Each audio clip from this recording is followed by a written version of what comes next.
hit it the second time for it to go live.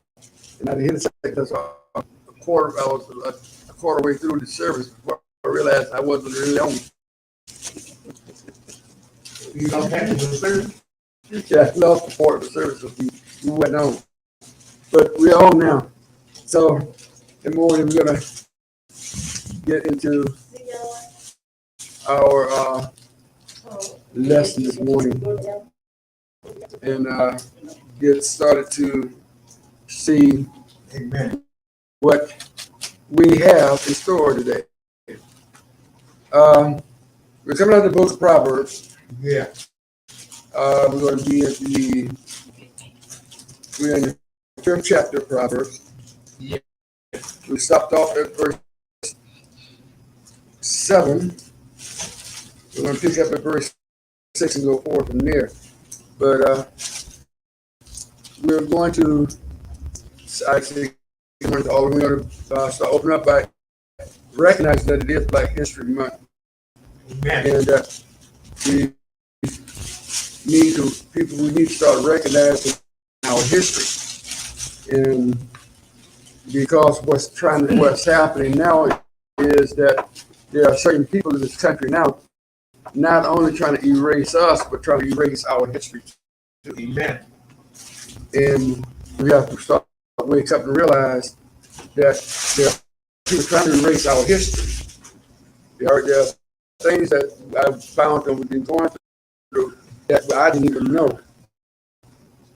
And I was talking to some of the pastors this week, and we've been talking about knowing our history and tracing our history back, because what had happened is we have our last names and realizing as we trace back, found out that the last name that most of us, not all of us, most of us came from the slave that the plantation that our ancestors were placed on. So that's where most of our names came from. But realized that we had names before, we had last names before we hit slave market. And before we hit the plantation, we had names. And they've been trying to keep us from getting. People are trying to keep us from getting to our root, our real root. Yes, Lord. And we talked about Kobe. He wanted to keep his name was Kuta. And his last name was Kete. And he wanted to keep that last name. But now they wanted to get the name. And they did everything to keep him from keeping his last name and give him another name. So the point is that we have things about us that we don't know. And there are things about us that we have overlooked into the church. And we said last night that there's a reset. We need to reset. So reset. Every once in a while, you got to reset. Whenever you have something like you turn off your phone, you have your cell phone. Just every once in a while, you have to turn it off and turn it back on so they can reset. So what it is now, we have to. It's time for us to turn it off, turn it back on, so we can reset. The code turned us off, and we need to turn it back on. The code has turned us off. Now we have to turn it back on. I told Pastor David last night. I said, "Yeah, I can relate to that because last Sunday we got stuck at the church because to push the button on my car wouldn't let the car start. I kept pushing it. He ended up having called AAA. AAA said we thought they were talking about the battery, wasn't the battery. So they said, well, we have to tow. So called AAA. The guy with the big tow truck came out to tow it. But he said, what's wrong? So I said, I got the key, but it's not starting. So he said, did you put the other key in? I said, they said, I was told, where do you put it? He said, he opened the thing up, put the slot back, stuck the key in, pushed the button, the car started. So he said, now you should continue to start after it runs a while because it had to reset. So every once in a while, things have to do a reset. Reset ourselves. So now it's time that we do a reset. So everybody, we're broadcasting online now, and a lot of us been having service online.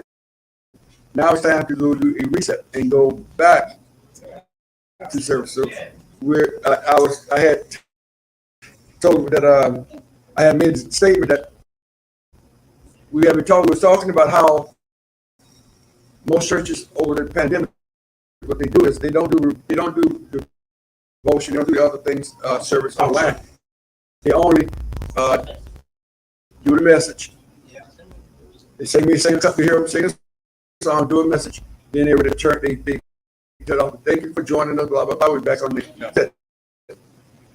But we been doing the whole service. We've been doing the devotion and prayer and That's right. the whole thing. And I made a statement last night. I said, well, maybe I was thinking about just doing the message and on our server. That's just a message. And when I got comments, he got comments like, no, you don't. Did not do that. Stop. I was told him, no, for me, I shouldn't do that because I do that. People do listen and look at the whole service. That's right. And I would imagine some people can't get out. So I won't do it, but it's time to reset. Start doing things the right way. So that's my spirit for today. So we're going to go in our lesson in Proverbs. It talks about immorality. Immorality rebuke. And one of my Bible still said they call it stay focused on wisdom. No, that was it. It was avoid adultery. And like I said last week, adultery doesn't always mean sexuality. Adultery is trying to take something that don't, or change something, or either do something that's not, or take something that's not yours, or take something that's forbidden. So you can commit adultery by through just trying to change what people do, or trying to take something that belongs to someone. So adultery is not always, when we say this, I always think of it as sexuality, or possibly with another man's wife or another woman's husband, and that you're not married to, but that's not married to. But you can commit adultery with wisdom when you have it and don't use it. You're going to commit adultery with wisdom if you have it and try to abuse it, or try to use somebody else's wisdom. Somebody try to give you advice and you try to tell them how to do it, that they don't know what you're talking about. And I'll give you an example. Have you ever told your kids that I've done this before, that you shouldn't do it, and this would happen, and they tell you that's old school? Yeah, in the old days. That's what I mean by adultery or abusing wisdom, because you try to tell somebody something that you have actually experienced that they're doing it. You tell them, this is what happened when I did it. And they tell you don't know what you're talking about. Everything over now. So this is what we're talking about. This is where we're going with this. And to give you an idea of what Solomon is trying to tell us about this thing. Okay, so let's take a moment of prayer. Father, in Jesus' name, we thank you once again for what you have done, Father. We thank you for where you have brought us from, the way you have taken us through. Father, we thank you for being with us, waking us this morning to see a new day. And thank you, Lord, for another week, and we come back once again to look into your word, Father. We ask that you touch our hearts and mind. Give us insight into what it is that you would have us to know. Father, take away all things that be distracting from our minds and hearts. Fill it today, Father. Give us the wisdom and understanding of your word, Father. Give us what you would have us to have. Take away all unnecessary things from this day and walk with us through this time. We thank you, Father, for your blessing and grace, Father. You kept your heads surrounding about us. Yes, sir. All things are coming against them. Father, you make sure that your people have the protection that they need. Father, we thank you for what you have done, for you, what we have, where you're taking us to. Yes, sir. God, lead us from this day forth, Father. Open our hearts and minds. Let your word go forth this day. In Jesus' name we pray. Amen. Amen. Okay, so coming from, I think what I'm going to do is I'm going to start at the English Standard Bible first. And got started there. I have the English Standard, I have the King James, and the New King James. Good. So I'm going to be bouncing between the three. Because most of them read the same, but they're slightly different wording. So I'll be bouncing between the three. Yeah. I'll start off with the English Standard. And start with verse 6. He says she's talking about wisdom. And like I said, he referred to her wisdom as her. That's right. And they giving it more than just a feminine side, but a side to understanding. So when you start talking about adultery, a lot of times we talk about adultery, they put it in the sense of a woman. And so they're telling us that wisdom is something that shouldn't be used. It's something that should be taken advantage. This should be trying to take advantage of. It's our concept that we're on now. So we're looking at it from that standpoint. You would.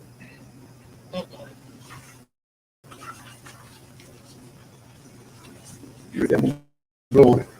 What? No, you're blowing it. That's the last piece. That's my last one. We don't need this. I need a couple of hours. That's my last one. You got some more. Okay, drop my last.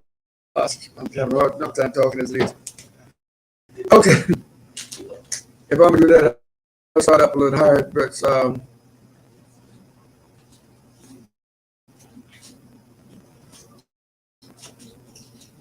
no, I know I've been already. We're gonna start. Let's start at verse 7. Where we left off at. If I go back to 6, I have to go all the way back to 1, Take your time. and I don't want to go back that far back. So we're gonna take. I think.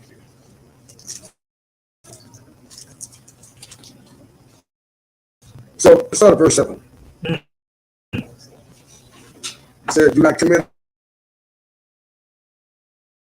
In the English Standard, it said, "Now, O children, listen to me." I think I brought that last time. You got last week when I said, he said, "Listen to me." And sometimes you have to stress that to people when you're talking to them. People look at you and listen. See, people listen to them here. They turn you off. Yeah. They just want to turn it off. So Yeah. he said, "Listen to me. Do not depart from the sayings of my mouth." In order to get someone to do something, you have to first of all get their attention. Once you get their attention, you have to stress on them, "I'm telling you this for your good." This is what Solomon is telling us. Do not depart from my saying. In other words, I'm going to put you on the right path. Don't depart from it. You ever been on the road with GPS go out? Yeah. And you don't know which way to turn. But if you looked at the GPS, if you really looked at it when it starts saying it tells you your next exit is 10 miles away. It goes out after you're a mile off. You start wondering, what exit I take? So it already told you that your next exit is this exit and it's 10 miles away. Yes. So all you have to do is look for it. But we start wondering. So he's saying, listen and do not depart from what I'm saying. Why? Because you got to keep your path far from her. And we had talked about last week how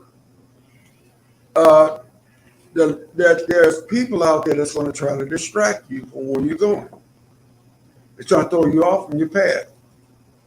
He had told us back up that back up that in order to pursue knowledge will guide your lips. Knowledge and wisdom will guide your path. But there's going to be people out there that's going to try to distract you from where you're going. Going to try to take you away from your path. They're going to try to do all they can to throw you off. See, he says here, he said, keep her from your path. It's encouraging his son. Solomon's encouraging his son to keep distance between themselves and the adulterous people. You have to separate yourself from certain people when you travel the road that you're on. And that's regardless of whether or not you're in school or whether or not you're in the church or whether anything that you're on a path to that God has placed you on. Satan's going to always put people in front of you that's going to try to distract you.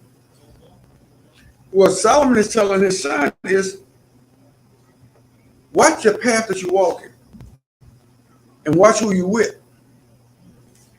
I used to tell my sons that there are certain people that shouldn't associate with. That they are out for no good. They have their only reason for being with you is because of what you got. And that's anything today. There are people that have come into the church today for only one purpose, is to tear the church down. They're not there to build you up. But we have a tendency that, okay, we don't have too many members, so we're going to build our membership up. So we just take anybody in, and we see that they're being destructive, but we'll try to keep them there. And try to keep them within this group there so that we can build a church. But actually, what you're doing, you're turning it down. So Solomon's telling his son here, he said, keep your path from her. It's an encouragement to put distance between yourself and the adulterous people. Their ways should not even approach you. Their ways that people live, their ways that they do. If you're on the right path, there's nothing wrong with trying to help somebody. To bring them to a path. Look, I'm not saying avoid anything that anybody is telling you. It's always good to look and see what they're talking about. I have people come up with different things all the time. I'll look and see what they're talking about. But if it doesn't fit what I'm doing, or fit the direction I'm going in, and fit the path that God has placed me on, I separate myself from it. What I'm saying is not discount anything that anybody said, but Solomon said, once you recognize it, put distance between you and him. Can you tell us, what you read without missing? Oh, we're in Proverbs 5. I got 5, but I missed. Starting at verse 7. Okay, you read from different guys. Okay. And verse 7. Thank you. Okay. Instead of King James, so that we lose. You lose me, yeah. Did I lose you on that? I said. Okay. You read from the English version. Now the English said, "Oh children," Yeah. and verse 7. Hear me now, therefore, O ye children. Oh, they did. That one has less words than this one has. It says the same thing, but they just added some words to it. This one added some words to it. I didn't realize that they had added words to it. So it said, therefore hear me now in one of them. And the other one says, hear me now, therefore. And this one said, therefore hear me. So it's basically the same thing. That one of the King James, the New King James said, the word is a little different. So just try to keep up. I don't know. I will know. I am. All right. The number when you read it. I'm gonna do that. He said, and let not depart from the words of my mouth, and basically said the same thing we were saying before, is listen to what's being said, hear what was being said. And the big basic thing is when you get wise wisdom, try to let it soak in. Because I have done it too, heard a good message, a touching message at a church. The preacher really brought out something that really touched me and I said, I'm gonna start doing that. I gotta start working on myself, get myself together. Get home, don't do nothing. We all did. You know what I'm saying about trouble? I hear you. Don't do nothing. And sound wisdom, sound word, but we won't take it in. That's why he's stressing listen. Don't hear, listen. Don't just hear, listen. Because hearing, I hear sounds all the time. I hear sounds out there in the street, but I'm not listening to it. You get where I'm going? Don't just hear, listen,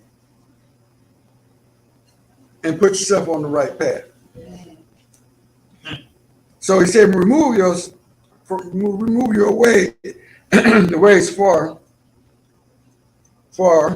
from her, and do not go near the door of her house. And, so she sure looked good. And she said, you come over. Stay away from that. She said, come on over. He said, I don't know. I'll see you. So I walked to the door and something said, you better not go in that door. Mine stayed night, so he must have been sleeping at nighttime. But he was sleeping at nighttime. Creepy. Yeah, he was. He said it did at nighttime, so he got to be. It smells nice. Okay, That's wait a not, minute. that's not, That's what? that goes near, I don't go near. Okay, N-I-G-H. That's not, Nah. not, that don't go near, that's what it says. Don't go there. It's not nighttime. Okay, don't go night. Okay. Yeah, here said, one says nine, the other one said near. Okay, just don't go. Just don't go. Okay. Just don't go. Even though it's enticing, Yeah. don't go. I get it backwards. Do not go near. Okay. Because see, if you go too close, you're tempted to go the rest of the way. Your flesh is weak. So he said, don't even go near it. Because if you get too close, you're too tempted to go the rest of the way. So stay far away from it. So we have to watch what we're doing and how we're doing it and where we're going. And don't get too close to, I think it was this, which one of these shows? I think it was The Simpsons that I was watching. Or the Family Guy. The car broke down near a casino. They walked in to find out what they can do. The clothes broke down at the closer Indian casino. And they walked in to see if they can get directions to a garage, get the car fixed. Slot machine is sitting there, and as long as she was far off the slot machine, she said she was talking about folks going on playing slot machine for people gambling. She was a girl against gambling. But she turned around, she looked at it, and the slot machine started saying, I know what. and she kept slowly inching over, and she said, no, but the slot machine said, come on. And she got a little close, and the slot machine said, just drop a nickel in. So the closer she got to the more it enticed her to drop it in. And when her husband gets back, he comes back, she done lost all her money and sold the car. He said, I can go get the car, we go get the car fixed. And she said, we don't have a car.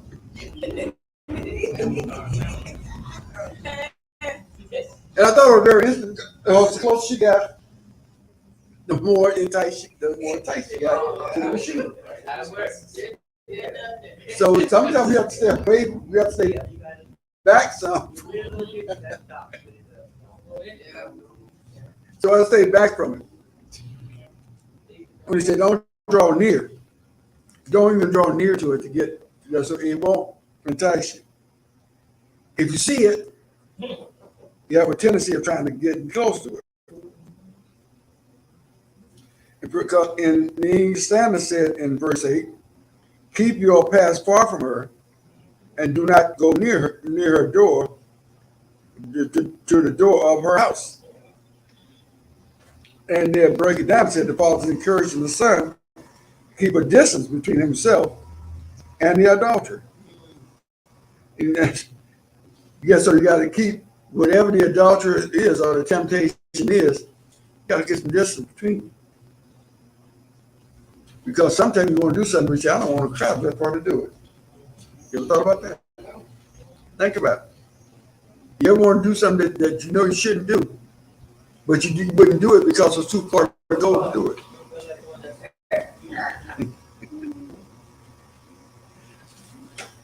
That's what he's talking about.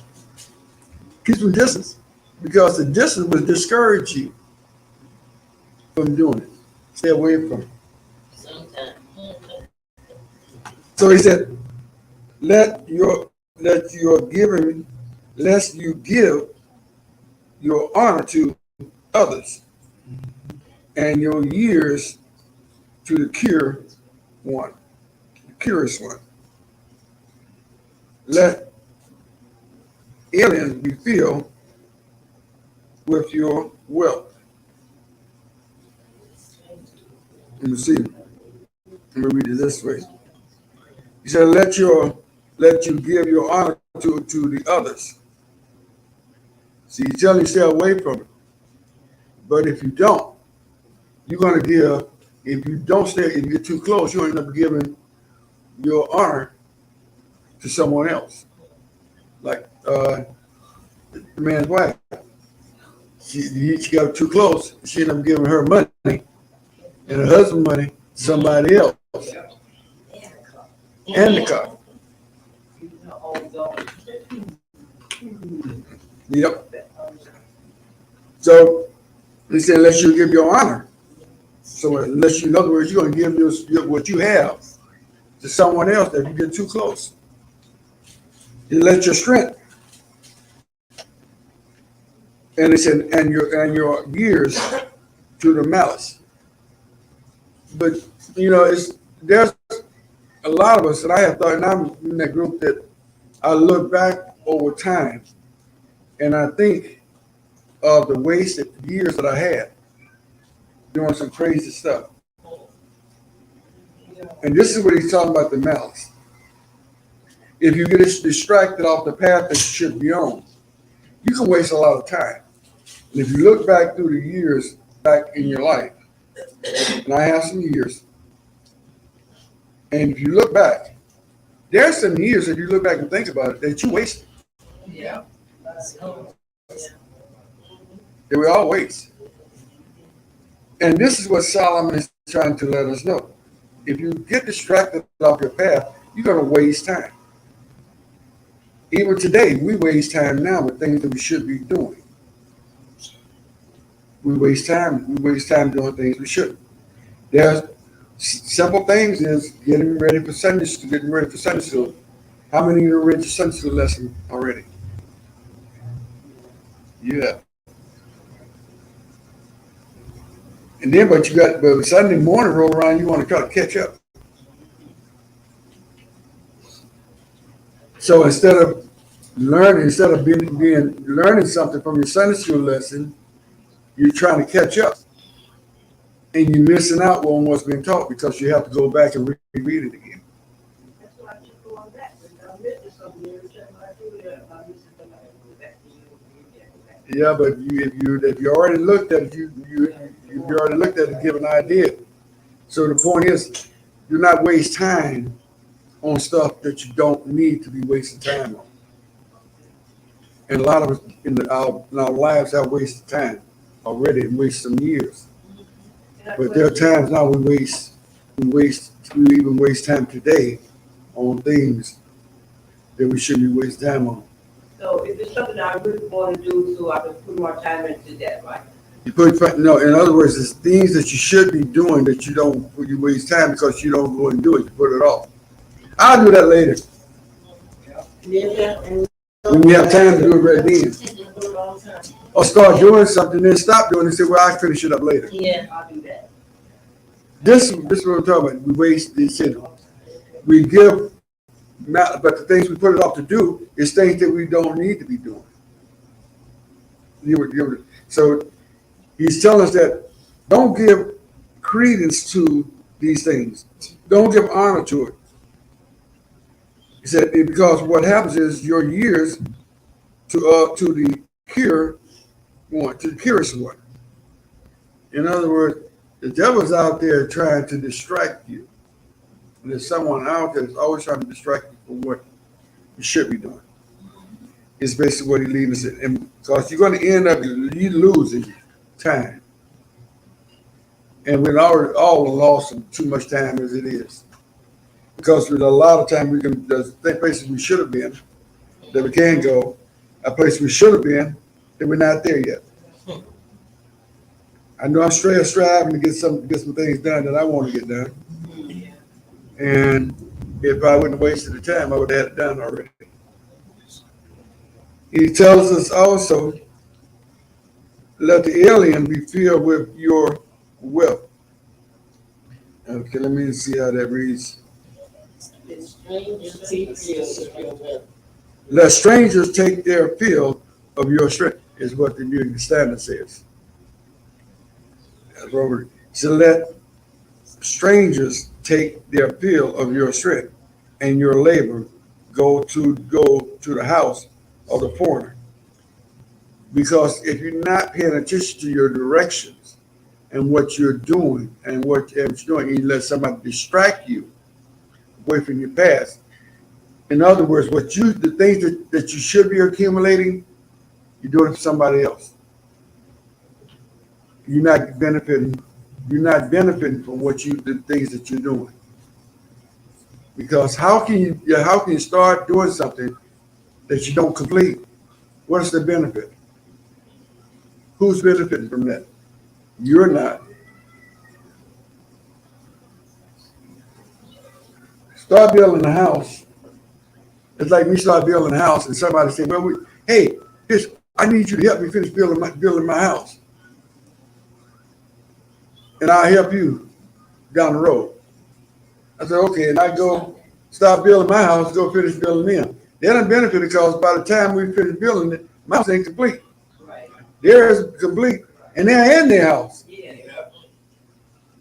But mine's not finished. So who benefited? They did. Because they took me from what I was doing, my path, or what I was doing, and took me in a different direction. Being nice, wherever you want to put it. I still been distracted. I've been taken away from what I'm doing. And we do the same thing here. There are people in church now that want to distract you. And we distract ourselves in church also. We start building, we say we're gonna go, we're gonna build our church, and we're gonna make our church strong and prosperous. And we get in there and we distract, I want to do this first. Sunday morning comes around, there's always something better to do. Super Bowl's on, and I want to watch to watch the commercial from the Super Bowl. But you know what? Those commercial plays all year. Yeah. They don't just play on the Super Bowl, they play all year. But what God has for you today is for the day. What he has for you this time is for this time. What he has for this minute is for this minute. It don't replay. It won't replay. People tell you that God's going to come back around again with a blessing. His blessing is for now. But you can record the game. Yeah. It's right now. So we have a tendency, people lose out on their blessings that God has, instead with the idea that I'll come back and God's going to bless me when I come back. But what he has in store for you is for that time. That what he has set is for that time. God said, my time is not your time. My thoughts are greater than your thoughts. What I have in store is with another, I'm paraphrasing, what I have in store is for now, not later. So what we do is we put things, we do what Solomon tells us not to do, and don't do something else, somebody else. Because all those people do is they want you to watch that. But you know they got DVRs and they have these things on TV now where you can record, where you can go to the TV and you say, after this show at this time, and you can go do whatever you want to do. I'm back 2 days later and watch that show. When I went on my vacation, I missed all my shows that I want to watch. But I came home, I had a time when I was doing the thing, went back and watched all my shows for the whole 3 weeks. Each one of them that I normally watch, I went back and started and brought up. So when the time they came on again, I was already up to date. And didn't even lose a step. God placed things here for us that makes things convenient. And you know, it's kind of he is an awesome God. He know that people are going to be distracted. So he have somebody invent something to help you to take care of that so you can go and do what he wants you to do. But we still want to be there live. Yeah, you're going to be there dead too. Because there's always something that's going to come up. But God, he made a way for you to be able to do what you want to do and still do what he wants you to do.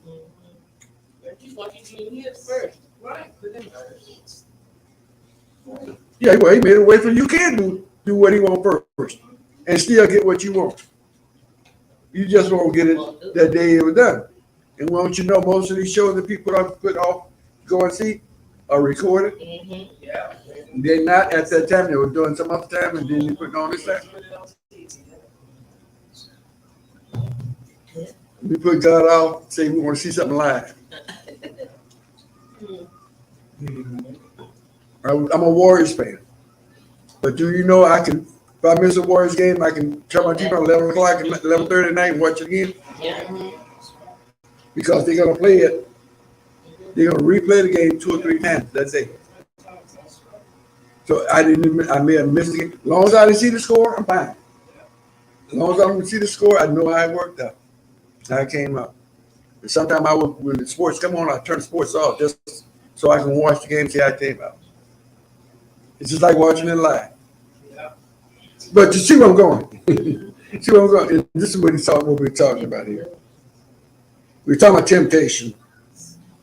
We're still talking about temptation and adultery, temptation and distracting. But this is what these do. These are distractions from what we should be doing when we're carrying out God's word. When he said the alien, this book said the alien is filled with your wealth. Somebody else is going to be filled with what you should have. If you keep getting distracted, somebody else is benefiting from your distraction. I always tell people, do what God said, because don't think God's going to continue to ask you to do what he wants you to do. Because if you don't, he'll find somebody else that will. Yes. And that person has been blessed. You wonder, why did they get blessed and they didn't get blessed? But one of the reasons they got blessed is because when God asked them to do something, they went on and did it. You put God off. God said, do something. You say, oh, well, I know that I know God wants me to do this, but I do that later. If God ever came to do so to church, I was talking to the lady out front there. She was sweeping and cleaning outside. I said, that's great what you're doing. She said, God gave me shit to do it and told me to do it, and I'm doing it. She said, I said, well, that's right. We'll keep the front of God's house clean. She said, sure will. But her blessing come. You may ask her, she does that every week. But she enjoyed doing it. So a blessing comes not only from doing it, but she in doing something she enjoyed doing. And God sees that. All blessings don't come through monetary means. Think about that. All blessings are not all the time monetary. There's not always the money involved in the blessing, but there are people out there that try to make you believe that all blessings are monetary. Yes, ma'am. My calling is being an urchin because I like to greet people. I might not have my mama when you think she's always mama. I think I'm smart and what they need, I'm there to help them. That's the saying is to be a obedient to. So this is what he's telling us here. Right.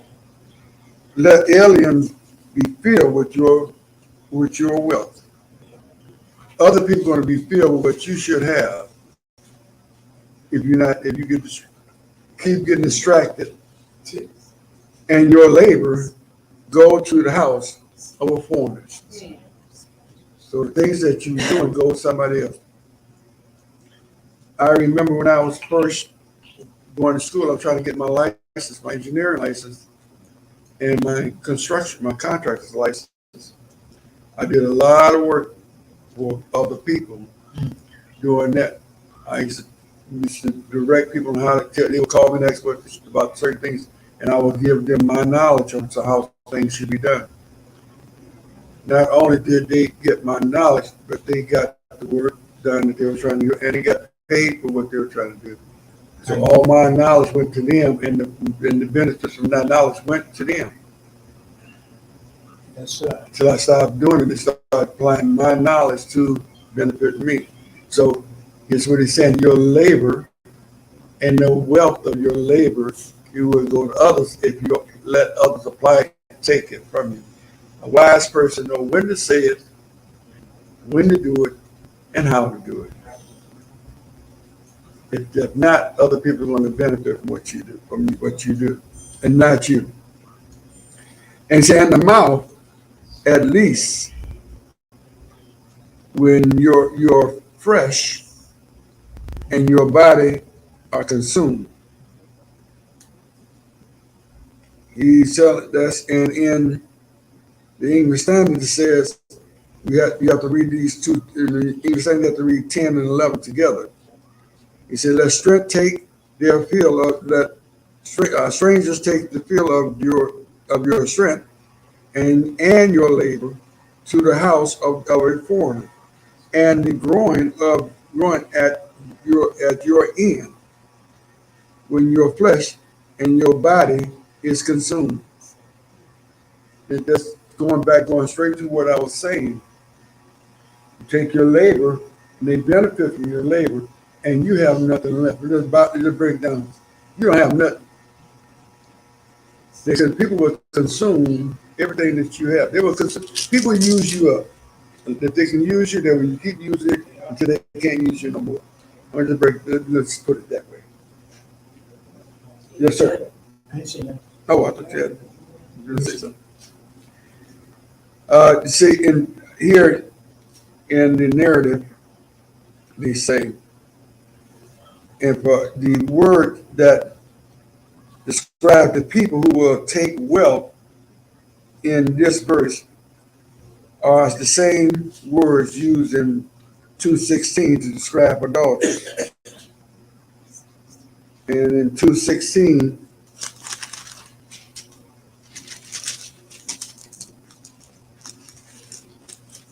chapter 2 and verse 2:16, it said to deliver you from the immoral woman, from the seductress who filthy with her words. So the same words they're using here is the same words they're using to describe an adulterous woman with that will adulterous would consume you. And he said that, and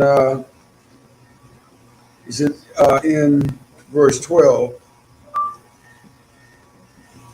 that how they would consume you. And he said in verse 12, and say, I have hated instruction, and my heart deprived correction. How many of our children strive away, telling you that you're trying to direct them, and they said, I don't want to hear this. Yeah. Not today. You don't know what, that's not what you was happening to you then, it's not the same as today. And we let it go. But God said today is the same today, I'm the same today, yesterday, and forever. I made a statement, I don't know how long ago, Pastor Robbins, that said with more things change, the more they stay the same. Yeah. And what I meant by then is if you think about certain things that happened, say when, let's say 25 years ago, Yeah. and think about some of the things that are happening now. Same thing. Gas prices are going up. In 1971, I think it was, when they had the oil embargo, 71, 81. They had the oil embargo and gas prices shot up. And there they said, well, we're going to release the petroleum reserve in order to bring prices down. It was in the 80s. Last month, gas prices went up, so it was going up. And what did the president have to do? Release from the Federal Reserve oil, to help stabilize gas prices. They did it then. Things should have changed. They should have learned. They're saying now that if they go to war, if Russia attacks the country that they're surrounding, that gas price is going to go up. Okay. They already said on the news last night that Russia, the gas is going up to $7. Yeah, they're expecting gas to go up. If Russia attacks this country, gas prices in our country is going to go up by 75 cents a gallon. Now, we don't get no oil from Russia. We don't even get any oil from where the country they're attacking. They have no oil comes through that area. It's not shipped through the area they're going to do it. But because of what they're doing, it's going to affect us. How? Yeah, I said, why? Something they showed it, I did too. They showed it how this little place is so this little. And they're this big around this, and these people is not going to survive, but they dare to kill these people. Once they do that, they don't survive. The country itself is surrounded is a large country. It's a large country in square in size. It's a large country, but it's not as large as Russia. But the point is that things change, but they stay the same. This has shouldn't have no effect on us because it doesn't affect anything that we're doing. But we allow things to change. And my point is, what he's saying here, he said how they hate instruction and their heart despise correction. They despise correction because they don't want to change. You want to correct something, they won't accept correction. We have the same thing not only there, but we have the same thing in the church today. People come in to church not wanting to make a change. I heard a statement that was made, and I asked it, and I'm going to ask one of the questions I want to ask when we start our roundtable. When you come to church on Sunday morning, what do you come looking for? What do you expect to get?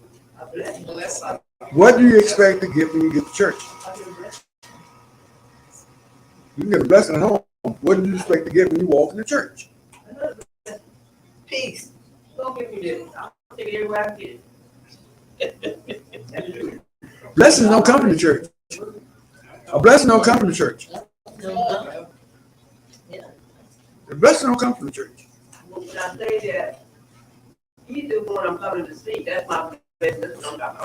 But what do you expect to get? What do you expect to get out of church? When you come to church. See, a lot of people come to church, and then a lot of people come to church, they walk out of church, they're saying, well, they really let me down today. I didn't get nothing out of that message. I didn't get nothing out of that message. Yeah, I didn't get nothing out of the service today. You walk out, I didn't get nothing out of it.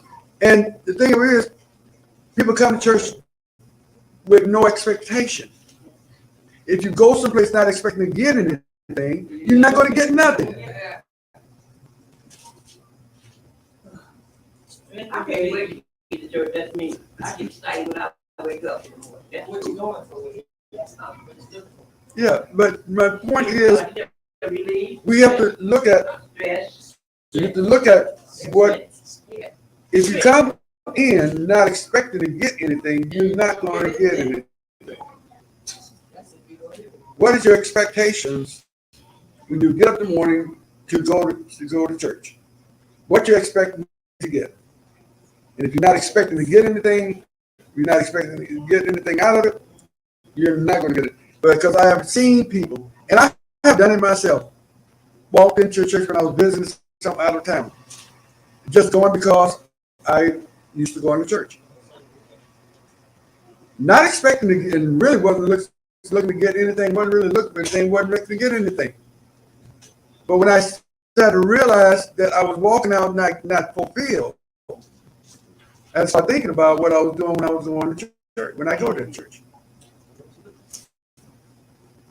If I go there expecting to get filled with something, you go there expecting to get something, you go there looking for something, you'll get it because you're looking for it. But if you go there with no expectations, you're not going to get anything. If you go there to be entertained and they're teaching you, you're not going to get anything. Because you get the entertainment you were looking for. A lot of us go to church to be entertained. I've been around people that go to church just to see somebody shout.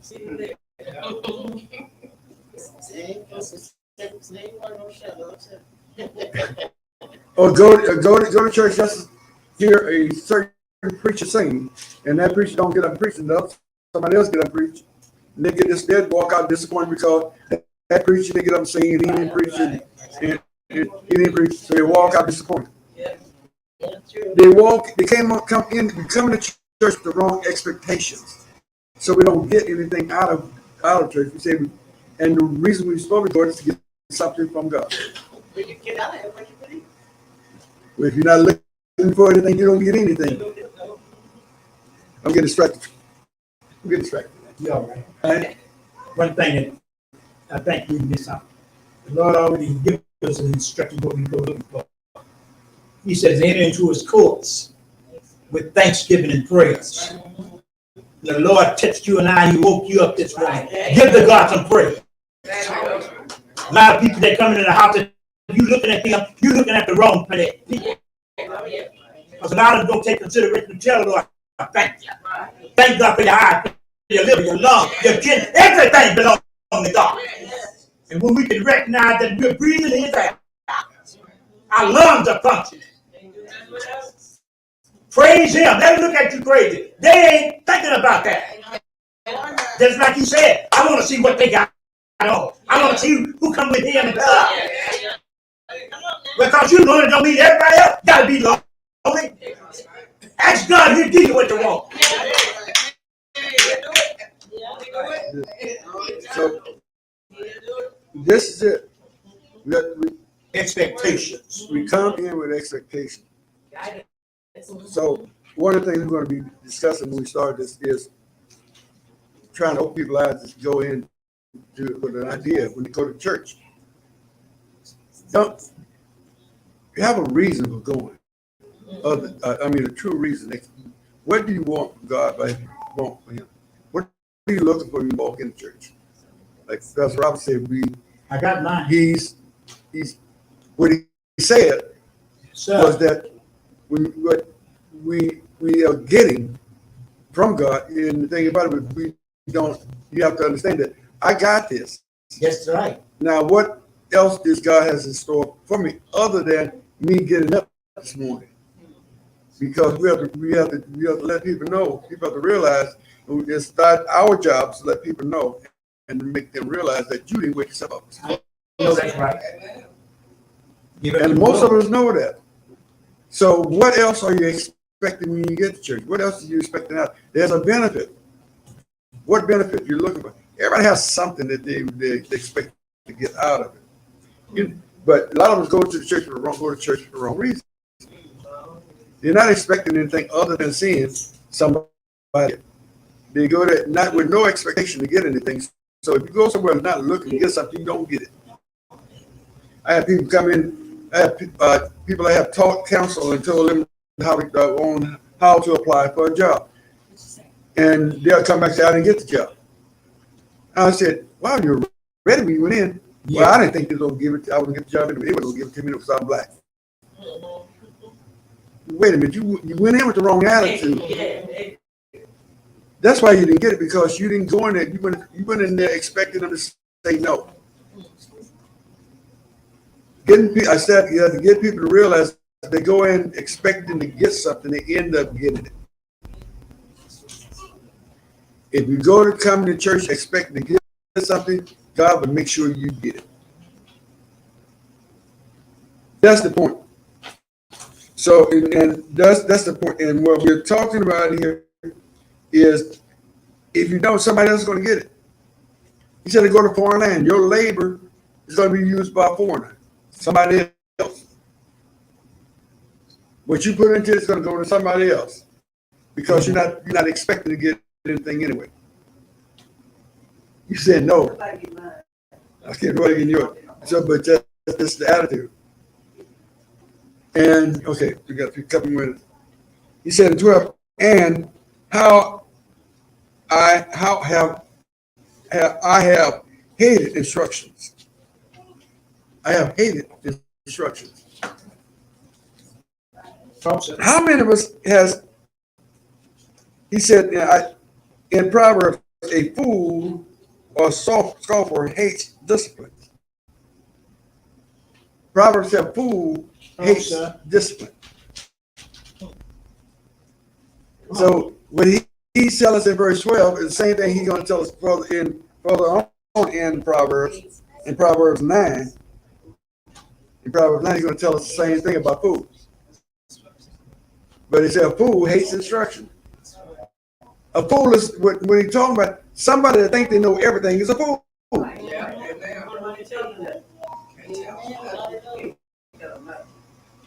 A fool is a person that you can't tell anything to. I have told some of my own grandkids, "Why you talk so foolishly? You don't know. Stop. Listen. Why? No, you don't know. Shut up." I have to cut my lip ones off. I cut them all the time. You don't know. But Paul, no, what? It don't work. I said, if you stop long enough for me to show you, I'll show you how it works. Yes, sir. And if you don't want to listen, you're going to fix it yourself.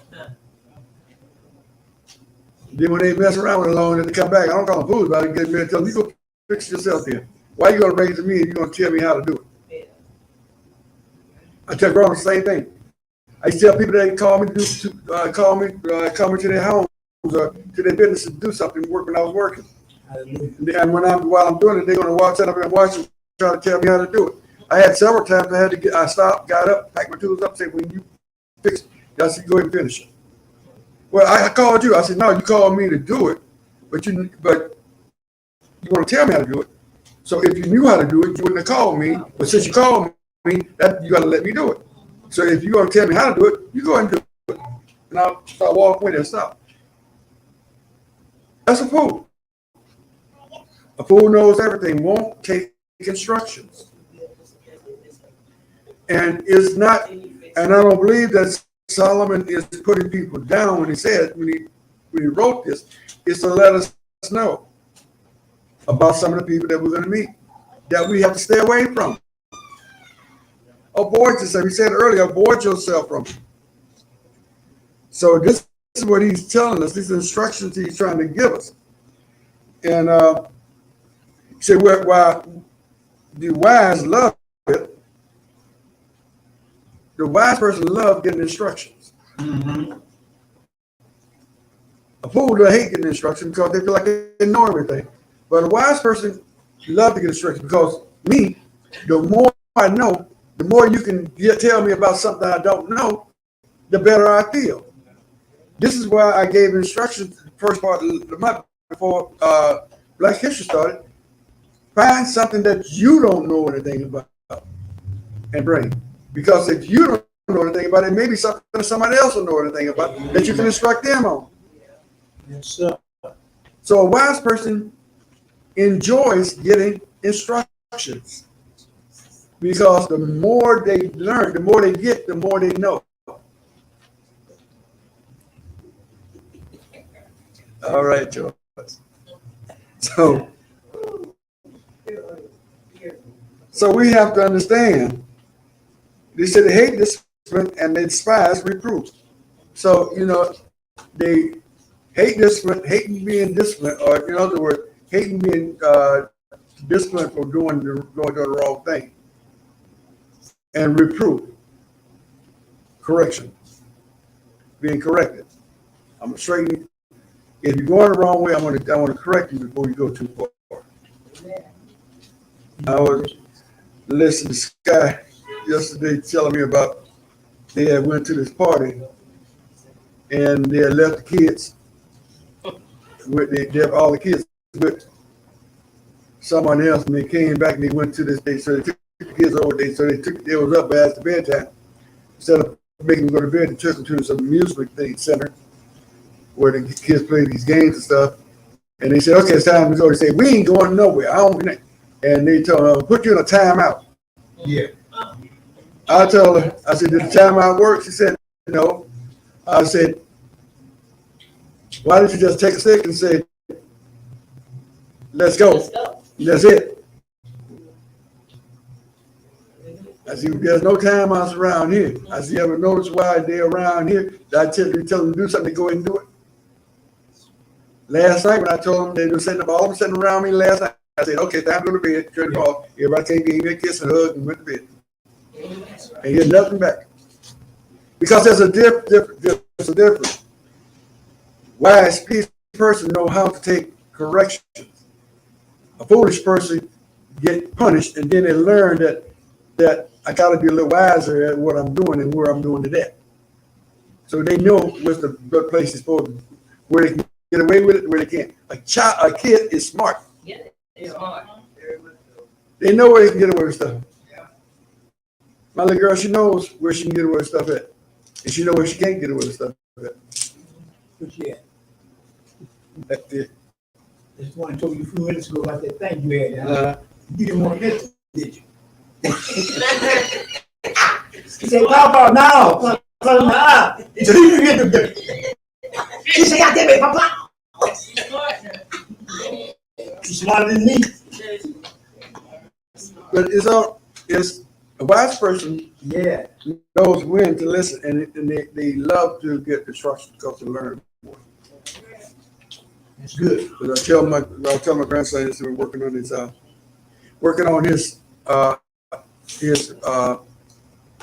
numbers, and we're doing add subtraction. Yeah. And he was guessing at the answers to what he was the numbers. But I showed him how to get a method to get the answers, and once he learned the system to learn a system to get his answers, he knew how to get his answers. So he had a better way of doing his answers. So as a system, a wise person know how to take instructions. Yes, sir. If a child can do it, we can do it. So we're going to get ready to stop here. And 13 says, I have not obeyed the voices of my teachers, nor incline my ears to those who instruct me. Yes, Lord. I have no vigilance to total reign. Yeah. So we're going to leave you to think about that. He said, I. Aye. He said, now I. Let's go back up. He said, when my flesh and your body are consumed. He said, and your mouth at least, when your flesh and your body is consumed, and say, how I have hated instruction, and my heart despised correction. And when it said, when you go through these things, Yes. and after go through them, you said, if I would only listen, if I only did what I was told to do. I was looking at this true crime story. Mm-hmm. The guy, this guy, he's a rapist, and he killed this woman in New York. And the way they got him is his girlfriend at the time, he called her and said, I really messed up this time. Uh-oh. I killed someone. See, everybody, all the rapes that he had done, he had never killed anyone. But this one, he messed up and killed someone. And he said, I really messed up. If I would only had not touched that one. That if I only had, Yes, sir. is what he's talking about here. If I would only had listened, if I would have only had followed instruction, he said, I have not obeyed the voice of my teachers. If I'd have listened to my teacher and obeyed what they were saying, and incline my ears to those who instruct me. A lot of times, there's more than one person that's going to try to correct you. You have good friends. You may go to that one say something, then you go to another, the other's going to say the same thing. But sometimes we are listening to two friends, and then we go, somebody try to teach us how to do it. And then somebody try to instruct us in a way to do a certain thing. Then we go ahead and do it our way anyway. And I'll tell people, why did you come and ask me in the first place? If you was going to go ahead and do it yourself. Because eventually they always come back to me and ask me about it. Say, I messed up, could you help me? Didn't I give you instruction how to do it? I said, well, how did you do it? Well, I did it like this. That's not the way I told you to do it. So this is what we're talking about. And this is where we're going with not getting instruction and following it and obeying and not leaning towards your adultery. In other words, not trying to abuse the wisdom that we have. So we're going to stop at verse 14. We'll pick it up at verse 14 next week. The Lord said the same. So we'll be with, tomorrow we'll be back in, but we'll be back at 3 o'clock on Sunday.